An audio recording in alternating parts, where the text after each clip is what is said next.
mag-drive guys. Nag-comment siya.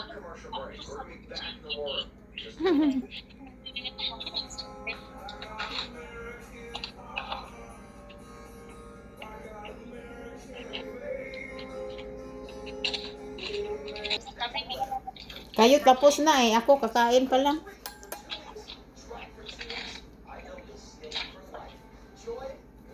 on tomorrow. Nalibat ko ganito. Hmm?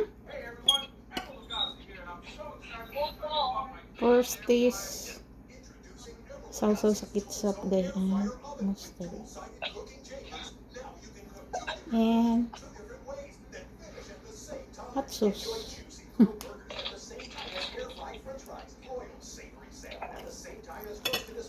Rice is life. Haan kong rice, kaya trabaho ko mamaya sa laba. Ayun, ko man ng rice kasi Para may resistensya.